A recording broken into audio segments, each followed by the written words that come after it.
Welcome again to Joe Stunner Boxing. I know that a lot can happen in 5-6 days in the boxing world, but I thought, what the hell, I'll get my preview and prediction video in quickly for the Oleksandr Usyk Daniel Dubois fight. It's coming up on Saturday, and yeah, I mean, to be honest with you, as you can probably gather, I'm going to favour Usyk strongly, but, so perhaps the prediction won't be that, out of the blue. But I do want to say a few things because I don't think that Dubois is the absolute no-hoper that everyone seems to think he is. I make him a rank underdog for obvious reasons, or if you follow boxing, it'll be obvious reasons. Oleksandr Usyk, former undisputed cruiserweight champ, beat everyone, won the Muhammad Ali Trophy in the world, what was it called, the World Boxing Super Series, whatever the hell it was called, I don't know. Anyway, he beat the lot, and he also moved up to heavyweight, beat Chisora, twice beat AJ. I mean, these are very, very good victories. Chisora, of course, gave him a few problems early on, but it was a clear win for Usyk. I thought two of the cards, which were 115, 113, were way too close. I had it, I think 117, 111, something like that. But Chisora gave a good account of himself. Probably that and maybe Pulev was the last time that Chisora seemed to have anything left. He's looked absolutely shot in his last two fights against Fury and, the big lump, Washington. So who knows, maybe that was his last hurrah against Usyk. But Usyk then took on Joshua. Did size matter? Not in this case. Picked up the IBF, WBA, WBO, and the IBO title for what that's worth. The IBO title, lesser title, but it's on the line. Defended it against Joshua. Now he defends all four of those belts against Dubois. And people talk about Usyk as being a cruiserweight. I mean, Tyson Fury rather stupidly referred to him as a middleweight. He probably was when he was a teenager, but he's definitely a heavyweight now. He's not a small man. He's not one of these walking behemoths like Joshua or Klitschko or Fury, but he is a big fella. He's 6'3". If you see him interviewed, he's quite broad. He's quite, stocky. He's sort of settled into that division. And the fact that Dubois is bigger, I mean, Dubois is 6'5". What does he normally weigh? Around the 250, 240, 250, early 50, something like that. I mean, he's a big lad, and he's only 25. And of course, he had that fight with Joe Joyce, which is his only defeat so far.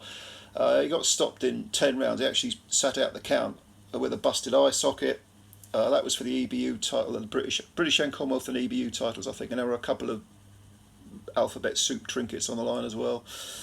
But people forget that, he was having some success in that fight up to the point where he decided to quit. And I'm not someone who has quite the same damning attitude towards fighters who do tap out. I think if you can go several rounds, and apparently, going several rounds with a busted eye socket, which is exactly what Dubois did, that doesn't hint to me that the guy lacks courage. It's just that, sometimes it does pay to live to fight another day.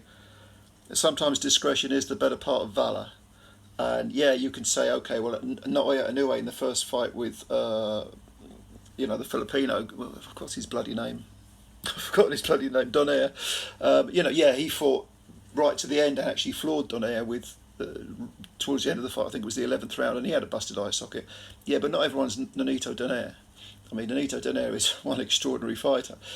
I don't think anyone would say that Daniel Dubois is an equivalent, a heavyweight equivalent, but I thought the Joyce fight was maybe a little bit too soon with the benefit of hindsight. But you can learn from these things. Now, far more disturbingly, for me personally, was the Kevin Lerena fight, which is Dubois' last contest. That was back in December of 2022, so he's been inactive for roughly eight months, I suppose you'd say, roughly. Not ideal preparation for Usyk, but then can you prepare for Usyk? I suppose you can. It's like, how do you prepare for Usyk in sparring? What sparring partners do you get in? Maybe smaller, speedier guys, okay. But there again, I repeat, you know, Usyk is not a small man. He's smaller, but he's not small at all. He's got power, and he's got precision, and he's got all the technique, and gives angles, and you know, the guy's pretty much a fistic genius. But the Lorena fight was very disturbing because Dubois got caught on the top of the head by Lorena, who is, I mean, he really is just a cruiserweight. I mean, this guy, you see him stature. I don't know what he was doing in the ring with Dubois in the first place. This was a defence of Dubois' WBA regular title, whatever the hell that's supposed to be. And he caught Dubois early. Dubois went over. Apparently he damaged, was it his knee? He was down twice more. He took a knee, actually, the undamaged one, presumably. Twice more in that round.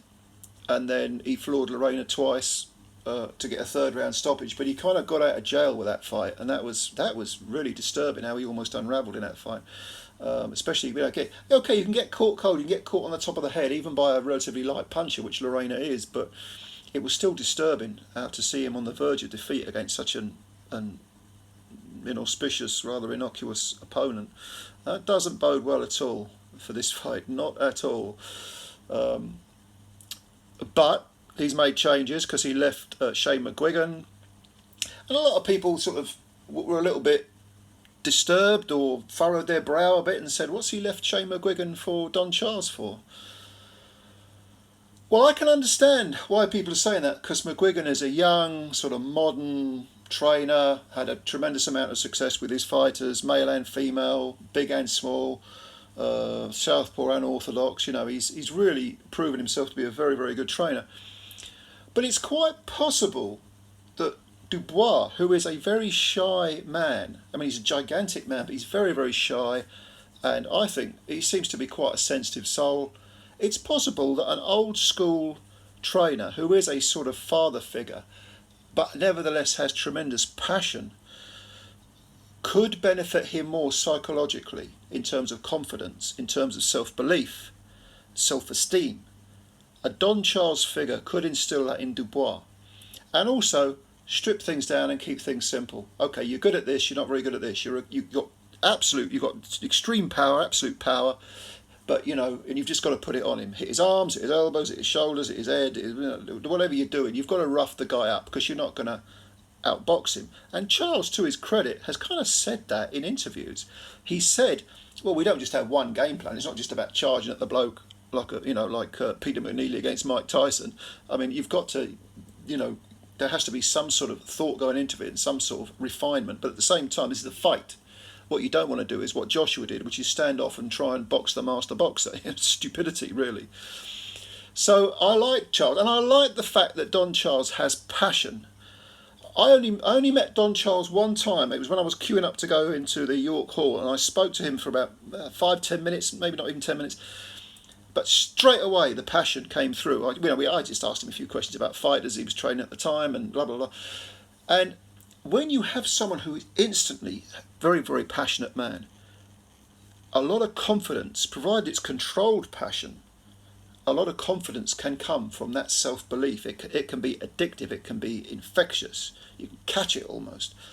And I think that maybe, just maybe, Don Charles is a pretty good replacement for Shane McGuigan, who may have been spreading himself a bit thin. Maybe Dubois felt, I'm just not getting enough attention, because Dubois does strike me as someone who needs, psychological, mental attention, as well as just a case of you go to the gym and you do your drills and you do your routines and you spar and all the rest of it. He needs more than that, Dubois does. And even though this fight is taking place in Poland, which, in case you don't know, is on the border of Ukraine, there's going to be a ton of Ukrainian people cheering Usyk on. Lots of Ukrainian people live in Poland anyway. A lot of refugees have come over since the war started.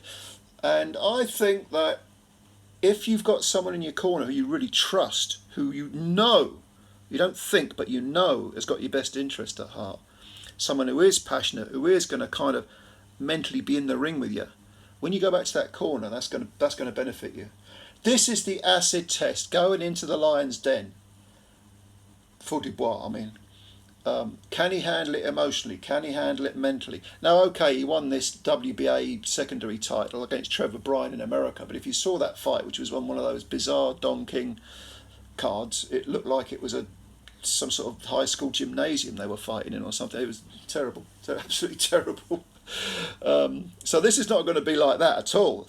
But at the same time, Dubois has travelled, he has been abroad, and it's now, this is an ultimate test not just of his skills and his self-belief, but of of his nerve. Can he hold his nerve?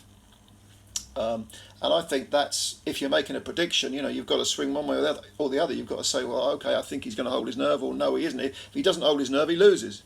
Maybe if he does hold his nerve, he still loses.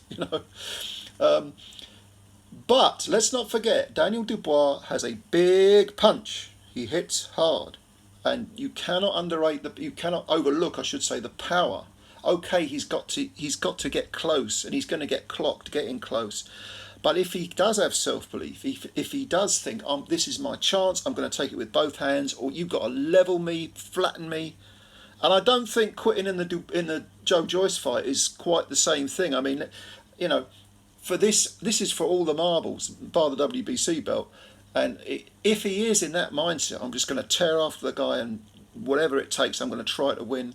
I'm not going to quit until I'm absolutely flat out. I'm going out on my shield. If he does that, I think he will do much better than people are giving him credit for. Now, who am I picking to win? Well, as I said earlier, I can't go past Usyk. I think Usyk will win the fight. That's going to be my prediction. The question is how. And I think Usyk has said, I'm not looking past him. Obviously, the disappointment of not getting Fury, because Fury ducked him, is another thing. But I think Usyk, sometimes you can have it in your mind. I'm concentrating on this guy, but subconsciously there's a little bit missing. I don't think that will happen with Usyk, because I think he's a consummate professional. I really do. But how do I think this fight's going to pan out? I think Usyk will have a look at Dubois. I think Dubois will start. He'll jab a lot, Dubois. I mean, okay, some people have said, a boxer jabbing, no shit, Sherlock. Look, I'm talking about the old adage, you jab with a jabber, you don't hook with a hooker. And I think Don Charles would have told Dubois early on, bang that jab and just keep banging it. Bang, bang, bang, bang. Doesn't matter if it's landing, doesn't matter if it lands on elbows. Keep the jab in his face. Keep him thinking. And don't let him get any kind of rhythm early on. You pump the jab, and you may see a couple of the early rounds go to Daniel Dubois. But as we know, Usyk has a way of figuring you out, having a look, getting the range, and then he sort of opens his fistic toolbox and brings out all the tools at the right time. It's all very well having all the tools. You got to know what to do with them and how to go to work on someone, what someone needs, what specific tools you need to use when to get rid of someone. And I think Usyk will do this. I see him gradually dismantling Dubois. I think Dubois is going to be very game, but I think probably I'm looking at a stoppage between the 8th and the 10th round for Usyk, and it might be a corner retirement. But I don't think Dubois will roll over. I'll be disappointed if he does. If he does, then there's a huge question mark over him. A huge question mark, even though he's only 25.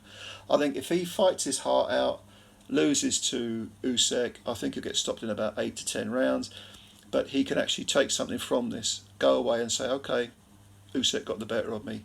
I think you might even be able to make a case that Dubois tried to win using his attributes more so than Joshua did. Do you know what I mean? Like Joshua tried to box the master boxer and kind of gave up he gave up his strength, shall we say. Dubois, I think, will try to fight to his strengths. I just don't think it will be quite enough. But he will have his moments. I wouldn't be surprised if he had his moments, So anyway, that's my prediction. An Usyk stoppage, 8th to the 10th. What do you think? Leave your comments below. Subscribe to the channel if you're new. Subscribe to Joe Stunner Boxing and hit the like button on the video. That'll help us out and spread the word about Joe Stunner Boxing. Leave your comments below. I want to hear your predictions, and of course I'll answer your comments. Until then, we shall speak again soon. Have a good day. Bye for now.